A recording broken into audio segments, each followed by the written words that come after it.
गुरु पूर्णिमा भारत की गुरु परंपरा, ऋषि वेद परंपरा, सनातन परंपरा का बहुत ही गौरवमय पूर्णता प्रदान करने वाला पर्व है। अलग अलग कारणों से पूरी दुनिया में इस्लाम, ईसाईयत, कम्युनिज्म, कैपिटलिज्म, भौतिकवाद और अलग अलग प्रकार के वैचारिक उन्माद, intellectual terrorism, religious terrorism, political economic terrorism आदि, मेडिकल टेररिज्म, एजुकेशनल टेररिज्म सब एक्सपोज हो चुके हैं। और ऐसे में सबकी दृष्टि भारत की ओर कि भारत से पूरी दुनिया को शिक्षा के क्षेत्र में, चिकित्सा के क्षेत्र में, पारिवारिक जीवन में, सामाजिक, आर्थिक, राजनीतिक जीवन में एक दिशा मिलेगी। ये दिशा देने का काम भारत गुरु देश के रूप में करता रहा है और इसीलिए भारत विश्व गुरु रहा है। भारत अपनी इस भूमिका में पुनः आए, इसके लिए मैं 100 करोड़ से अधिक सनातन धर्मियों से आह्वान करना चाहूँगा कि गुरु पूर्णिमा पर हम गुरुओं के सच्चे प्रतिनिधि बने, योग तत्व को, वेद तत्व को, सनातन तत्व को अपने जीवन में, अपने आचरण में धारण करें। हमारे आचरण से किसी भी प्रकार से हमारी गुरु, ऋषि, वेद, सनातन परंपरा कलंकित नहीं होनी चाहिए। ऐसा श्रेष्ठ आचरण हमको करना चाहिए जिसका अनुसरण करने में देश ने, पूरी दुनिया गौरव अनुभव करे। और इसीलिए मैं बार बार कहता हूँ, ये गुरु पूर्णिमा का पर्व सनातन धर्म को युग धर्म के रूप में प्रतिष्ठापित करने का पर्व है। हम सब संकल्पित हो, अपने गुरुओं के प्रति कृतज्ञता रखते हुए, गुरुओं के प्रतिनिधि बन करके, मैं भगवान का अंश हूँ, मैं ऋषि ऋषिकाओं का वंशधर हूँ और मैं सनातन धर्म का, भगवान राम कृष्ण का, अपने ऋषि ऋषिकाओं की पावन परंपरा का साक्षात विग्रहवान रूप होकर के जीवो। ये संकल्पित होने का दिन है ये गुरु पूर्णिमा। जब रामदेव को अपनी पहचान बताने में कोई दिक्कत नहीं है तो रहमान को क्यों दिक्कत हो रही है? अपने नाम पर तो सबको गौरव होता है, तो नाम छिपाने की कोई ज़रूरत नहीं है।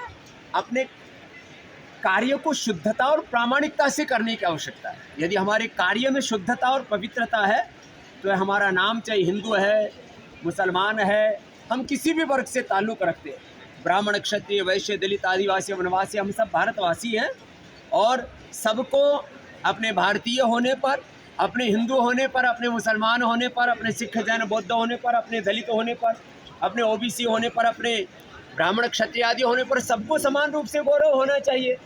इसमें कई तरह के जो नैरेटिव घड़े जा रहे हैं वो ठीक नहीं। कांग्रेस और समर्थन के पीछे लोगों के राजनीतिक मंसूबे हैं।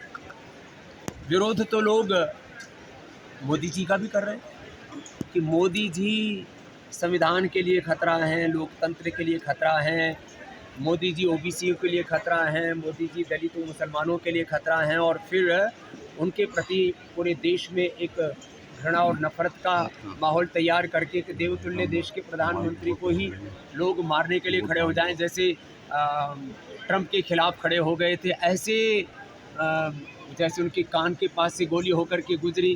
खैर वो तो अब शायद विजयी हो ही जाएंगे, लेकिन एक ये जो घृणा और नफरत का भाव किसी भी रूप में देश के प्रधानमंत्री के प्रति हो, हिंदुओं के प्रति हो या किसी और वर्ग जाति समूहों के प्रति हो, ये किसी भी तरह से मान्य नहीं है। ना भारत की सनातन संस्कृति है, ना भारत के संस्कार है।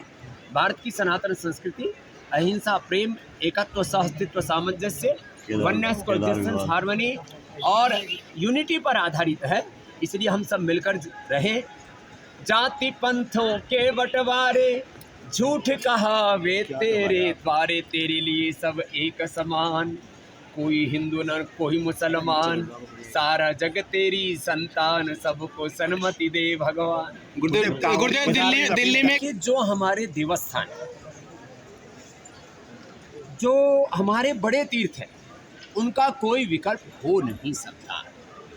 बाकी हमारे ग्राम देवता, कुल देवता, क्षेत्र देवता, तीर्थ देवता, इष्ट देवता भिन्न भिन्न है। 33 कोटि का अर्थ 33 प्रकार के भी है, 33 करोड़ भी उसका अर्थ करता है। हमारे इष्ट, हमारे देवी देवता अनेक हैं और परात्पर ब्रह्म एक है, ईश्वर एक है। इस सब अनेकता में एकता का सूत्र हमने देखा है। हाँ, ये सत्य है कि अब कोई हरिद्वार धाम को नया बना दे कि हमने नया हरिद्वार बना दिया है, हमने नई काशी बना दी है, हमने नया मथुरा वृंदावन बना दिया है, तो जो भगवान के द्वारा बनाए हुए धाम हैं उनको कोई इंसान नहीं बना सकता। पेटेंट करने का जो निर्णय लिया है वह प्रशंसनीय है, ये अच्छी बात है। गुरुदेव बदलते पावन पर्व है। यह पर्व हम सब के लिए अपने जीवन में हम सात्विकता लेकर के आए, पवित्रता लेकर के आए, अपने पूर्वजों के आधार पर जीवन जीने का संकल्प लें, इसके लिए है। तो आप सबको भी मेरी बहुत शुभकामनाएं हैं, कोटिशः जनमानस को भी, क्योंकि जीवन में हम अच्छे बनना चाहते हैं, सच्चे बनना चाहते हैं, तो किसी सबल और सक्षम महापुरुष की सानिध्य की आवश्यकता होती है, वहाँ से सीखने की और जानने की आवश्यकता होती है।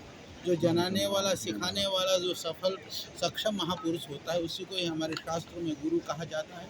उन सब गुरुजनों को भी आज इस पावन दिवस पर उनको प्रणाम है, और सबके लिए यह हमारी शुभकामनाएं हैं कि कोई न कोई अपने जीवन में एक ऐसा गुरु, एक ऐसा आदर्श पुरुष, ऐसा महापुरुष का आश्रय और आलम्बन लें, जिससे कि आपके जीवन के अनसुलझे जो पहलू हैं, उल्टियाँ हैं, वो सब सुलझ जाए। तो इसके लिए ज़रूरी है कि हम किसी का अवलंबन लें। तो बहुत बहुत शुभकामनाएं हैं, और आप सबको भी संपूर्ण देश कावड़ियों को कोई भाव दिख रहा है। श्रद्धा में, भक्ति में कभी भी उद्दंडता या श्रद्धा भक्ति के अंदर किसी को कष्ट पहुँचे, दुख पहुँचे, ऐसा व्यवहार और कार्य नहीं करना चाहिए। क्योंकि आप उपवास कर करके इतने किलोमीटर, हज़ारों किलोमीटर आप पैदल चल रहे हैं, सैकड़ों किलोमीटर पैदल चल रहे हैं। मैं देख रहा था सुबह सुबह आते समय कोई भी रोड पर, सड़कों पर और ऐसे ही भूमि पर आप शयन कर रहे हैं। जब आप इतना एक तरफ तो इतना तप कर रहे हैं, तो आपका वाणी और व्यवहार में भी संयम झलकनी चाहिए। यही उनसे प्रार्थना है, और बाकी लोगों को भी उनकी भावनाओं का ध्यान रखते हुए सम्मान करना चाहिए। क्योंकि पर्व जो घर में एक उपवास करता है तो बाकी सहयोग करते हैं। तो ऐसे ही कावड़ में बहुत सारे भाई घरों से निकल करके आए, तो एक पारिवारिक वो भी हमारे सदस्य हैं। इस रूप में उनके प्रति एक प्रेम का, सम्मान का भाव हम प्रदर्शित करें।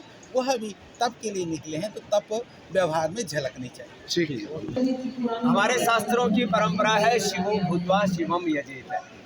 कावड़ के यात्रियों को शिवत्व को धारण करते हुए ऐसा आचरण करें कि सबको लगे कि कावड़िया नहीं जा रहा, ये तो भगवान शिव पार्वती का साक्षात विग्रह जा रहा है। हम शिव पार्वती के, लक्ष्मी नारायण के, सीताराम के साक्षात भगवान भगवती के साक्षात विग्रह हैं। ऐसा हमारा आचरण होना चाहिए, और जब ऐसा आचरण करेंगे तो इन कावड़ियों से पूरी दुनिया के लोग प्रेरणा लेंगे। किसी के भी आचरण से ऐसा नहीं झलकना चाहिए कि कहीं पर भी किसी भी प्रकार का अनुशासन भंग हो रहा है या शांति भंग हो रही है, ऐसा किसी के भी द्वारा आचरण ना हो।